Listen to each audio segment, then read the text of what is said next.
This is the Egyptian Museum, a tourist icon, repository of thousands of years of Egyptian culture. But right now it also symbolizes something a little bit grimmer. During the protests recently, scores of protesters were taken right here. They were handcuffed to this fence behind me. Some of them were beaten or subjected to electric shocks and humiliated in ways that raise the question, is the Egyptian revolution going off the rails to some degree? On March 9th, less than a month after the fall of President Hosni Mubarak, the Egyptian military stormed into Tahrir Square. Soldiers tore down tents and arrested pro-democracy activists. About 18 of them were women.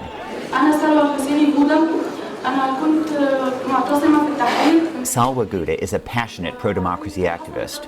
A 20-year-old hairdresser, she told me that she was hit and subjected to verbal and physical abuse by military officers. They started to call me many bad names. The Major General slapped me several times, and after this, the soldiers started to shock me with a cattle prod. The following day, the worst came. That was forced virginity testing by a man in a public hallway.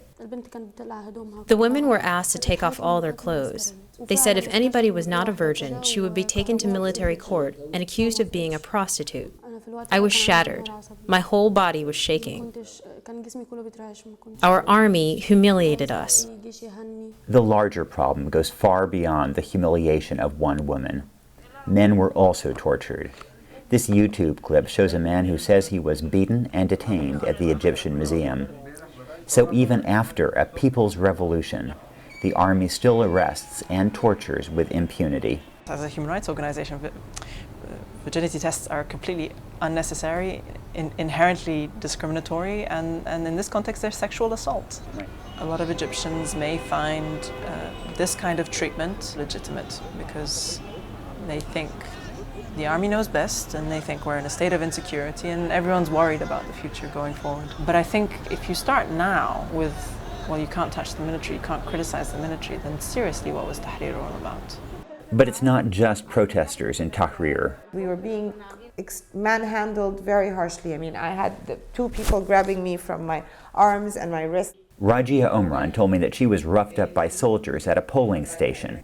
She was detained for hours and strip-searched. And she's a human rights lawyer. I'm sure there are many that we don't know of and we don't hear of. People who have been arrested by the army, have been tortured, have been detained, have been put on trial and given very harsh sentences without the attendance of lawyers. Is this the army that we thought that were going to protect us? This is not what I thought the army would do. Overall, Egypt is freer than before. But there's no doubt that to some extent, even without Mubarak as president, Mubarakism continues. The military abuse is appalling, but it is encouraging that women like Salwa, Rajia, and Heba are fighting back. The outcome is still unclear. The empowerment that people experience at Tahrir will not just disappear, regardless of what the military thinks. But if in the process we ignore things like accountability, rule of law, and human rights, then whatever we end up with will not be much better than Mubarak's police state.